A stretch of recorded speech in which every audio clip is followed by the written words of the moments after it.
新款現代 Santa Fe 就已經係第5代啦，同上一代最大嘅分別係今次嚟香港嘅只有汽油版，冇柴油版。今次嘅新款依然係香港市場好受歡迎嘅7座 SUV， 車身造型完全改變，變得更為市正方正。網上有評論認為就變得更加有 Land Rover 嘅味道。頭燈係 Hyundai 嘅 H 字造型。香港嘅版本得一款，就係 Santa Fe Hybrid AWD， 車長4.83米，闊1.9米，高1.77米。軸距就係2815mm， 用255 45R20 嘅輪胎尺寸，用 1.6T GDI 引擎馬力160匹，扭力264 Nm， 用6速自動波連加減撥片。至於摩打嘅馬力有64匹，扭力263 Nm， 用前麥花臣後多連杆設計。補充少少冷知識啦，Santa Fe 係現代第一部進軍美國嘅 SUV， 所以就用 Santa Fe 呢個美國新墨西哥州嘅州府名。睇中排同埋第3排嘅座位之前呢，先聽聽客戶有啲咩好嘢介紹俾大家。各位即將要買車保嘅朋友仔咧，可以留意一下以下嘅限時優惠啦。即日起咧喺 Money Hero 投保 AIG 嘅私家車全保可以享有限時嘅9折。其中保障咧就包括24小時免費路邊緊急支援服務啦。NCD 保障，第三者財物保障高達500萬。投保過程只係需要5至10分鐘。成功投保之後咧，就可以用 email 收到嘅保單文件去運輸署完成過戶。多款嘅熱賣車款而家已經支援即時報價啦，快啲撳以下呢條 link 報價投保啦！成功投保 AIG 私家車全保啦，並且填寫 Money Hero 獎賞換領表格，仲有機會獲得1位嘅全年旅遊保。優惠名額有限嘅啫，到時揸車同埋去旅行都安心啦。呢部車嘅重點當然就係中排啦同埋後排座位啦。同大家先講咗中排座位嘅冷氣位喺邊先，就係喺左右兩邊 B 柱嘅都有嘅。咁但係馬鞍位咧嗰度係咩都冇嘅，係冇一個出風位冇成嘅平嘅。咁下方有一個儲物兜，一個儲物兜。咁咧亦都可以咧，即係透過咧即係側邊咧嘅按鍵咧去調校咧副駕啦嗰個位置嘅。即係譬如話我係好想前少少喎，唔係好夠位喎，咁我想後啲喎咁樣，咁你都可以做到嘅。主駕同埋副駕咧嘅椅背位咧都有一個勾。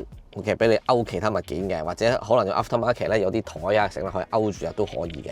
但我反而覺得呢張凳咧其實乘坐感咧係個感覺咧就中規中矩咯，係啦。咁其實個承托力當然係十足㗎啦，因為新車嘛。咁但係觸摸感啊同埋呢個 pat 嗰個感覺咧，我覺得內有啲硬嘅。即係可能我中意比較原身丁士咁低對嘅坐墊啦，我覺得呢個坐墊內有啲硬嘅。咁但係呢個坐墊嘅長度非常之好，咁啊可以承托到我大腿嘅位置嘅。咁而且咧我兩隻腳面咧都可以完全放晒喺主駕同埋副駕嘅下方嘅。咁所以喺即係腿部伸展上面咧，你唔會有太大嘅投訴嘅。嗱，同埋咧即係中排座位咧，成個嘅感覺好開揚啊。咁所以咧即係坐喺上嚟嘅時候咧係好舒服嘅成個感受。咁啊中間咧亦都有呢個手枕位，亦都有多2個杯架嘅。所以呢部車嘅中排咧係非常之多嘅杯架嘅。要入第3排嘅座位好簡單嘅啫。咁啊，第2排座位咧，其實咧大家見到呢個掣嘅一撳咧，大家見到咧，咁啊其實第2排座位咧就會即刻咧向前咧移動啦，同埋咧個椅背就會向前瞓嘅，咁啊釋出一個空間咧俾我走上去嘅。頭先我咪提到咧，中排座位兩邊咧，其實有個掣咧，就一撳咧就可以將中排座位咧向前移啦，同埋咧椅背咧冚低，方便上落嘅。咁其實咧，佢哋喺即係座椅上面嘅頂部咧，其實都有嗰個掣嘅。咁呢個掣就方便第3排座位嘅乘客啦。即係譬如話，我好似而家咁樣，即係大家見到啦，我啱啱可以調校到我自己嗰個腿部嗰個膝頭嗰個空間啦。咁我其實咧撳一撳一個掣，其實就可以咧控制咧，就係佢椅背噶啦。瞓低啲都得嘅，就係咁樣嘅。大家見到就可以向前騰晒嘅，咁啊，所以其實呢個設計咧而家都方便嘅。呢類型嘅7人車嘅第3排空間咧，依然咧都係咧就緊急啊，或者俾小朋友坐嘅。所以第3排空間咧其實唔算話真係好闊落嘅，大家都要因應自己去做一個調整啦。譬如我咁細粒嘅話咧，我覺得都有啲辛苦嘅。其實就咁，所以呢個第3排座位確實係俾小朋友啊或者身形再細粒啲嘅人坐啦。咁不過咧佢就有兩邊都有呢個冷氣出風位嘅，呢個非常之舒服。左邊亦都有個 Type C 嘅。咁右手邊唔單止有 Type C 插頭啦，同埋冷氣出風位啦，佢仲有一個插蘇位啦，同埋咧可以調校冷氣嘅大細嘅。咁之外咧就有呢個杯架，兩邊都有個杯架。咁所以就其實咧就應用一應俱全嘅，仲有個喇叭。可以即係聽歌嘅時候後邊都聽到添咁樣。咁其實我覺得而家咧佢哋呢個第三排嗰個設備咧都幾完善㗎啦。嗱，至於個乘坐感咧，呢張墊咧雖則咧就當然係比較薄啦。咁但係咧呢個比較薄嘅話咧，其實佢都仲有個厚度嘅，唔係一塊好似木板咧好死硬咧咁樣俾你坐嘅。咁所以你個 pat pat 唔會辛苦嘅，即係唔會好似坐喺塊木板上邊咁辛苦嘅。咁而且咧佢腰背嘅承托力咧都有嘅。咁所以咧而家咧就第三排座位就再唔係話即係好似罰坐咧嗰啲咁辛苦嘅感覺㗎啦。車籠設計同 Ioniq 系列好相近，都係用長方嘅弧形觸控屏幕作為儀表板同埋中控屏幕，實體件嘅比例都多，方便操控。亦都有2個手機無線充電位。車廂用料上乘，除咗用皮革之外 ，A 柱、車頂都係用絨毛面，仲有木紋飾板，雖然係仿木，用 Bose 喇叭，配合埋氣氛燈線條，成個質感咧有所提升。嚟到尾箱啦，咁大家見到咧，其實咧我而家將第三排嘅座椅咧就打開咗嘅，咁所以咧個尾箱空間咧其實咧就一定咧就冇瞓低佢咁理想噶啦。但係見到咧佢個空間咧依然都可以擺少少嘅物件嘅，都冇問題嘅。咁而且佢個尾層板嘅，打開尾層板之後咧，其實你都會見到佢仲有分隔咗一啲嘅儲物空間。咁呢個膠兜咧就可以要可以唔要啦。左邊咧其實有一個12V 嘅電源插頭。咁好多時咧咁大家咧都會將第三排座位瞓低噶嘛。嗱，除咗頭先咧我講緊嘅呢條繩可以坐喺第三排座椅嘅時候咧可以調校到呢個椅背角度之外咧，咁尾箱一定係有呢條繩咧，俾大家一嘢就拉低佢嘅。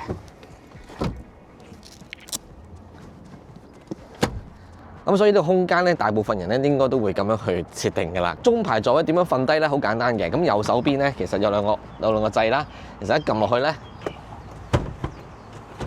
係啦，咁啊完全平整㗎啦。成個空間非常之平整。呢個平整度咧，其實係非常之唔錯嘅。好啦，咁咧就我而家就試部全新嘅 Santa Fe 嘅 Hybrid 啦。咁呢部係4驅版本啦，咁樣。咁咧喺現今即係試咁多部電動車咧，咁而家可以又試翻一部咧，即係混能車咧，咁啊，其實係對我嚟講係幾興奮嘅，因為好耐咧都未聽過引擎聲啊。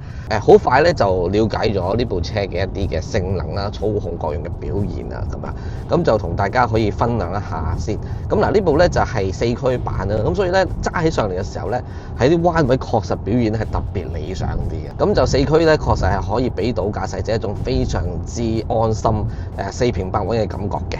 咁啊，所以就呢個真係4驅嘅優點。再加上呢部車咧本身佢有摩打個閥㗎，所以佢喺加速嘅表現咧其實非常之理想嘅，即係唔需要擔心咧咁大部車咁重咧，其實佢喺加速表現上邊咧係有氣冇力嗰種感覺。無論係 Eco 啦，或者咧佢喺一個Sport 嘅模式之下咧，其實佢加速表現咧都非常之理想嘅。因為一俾油嘅時候，你就已經 feel 到其實嗰個摩打帶動啦，成個扭力去帶出嗰個力量咧，令到部車咧去發動嗰個力量。咁所以咧就係輕盈嘅，即係你揸上嚟嘅時候咧都唔會覺得特別啊笨重啊好重啊嘅感覺嘅。咁呢個都係值得一讚嘅地方嚟。好啦，譬如我而家回旋處啦，譬如話平常揸又好，我就俾堆油揸又好，俾堆油出翻彎。係啦，咁佢嗰個成個動作一氣呵成嘅，而且咧車身傾側幅度咧係非常之微嘅，咁所以喺操控表現上邊嚟講咧，我係絕對係收貨啊！大家要睇下呢部車咁大部啊，車身咁高啊咁樣，咁佢左右兩邊嘅 body roll 傾側咧非常修正得好好嘅咁樣，咁啊所以呢個係即係確實係要同大家分享先嘅地方嚟。咁另一樣嘢咧就係佢懸掛，佢懸掛表現咧我亦都非常之滿意嘅。嗱，大家都知道我平常行一條汀九呢條路段咧，好多坑渠蓋位啊，亦都好多凹凸不平嘅位啊咁樣啦。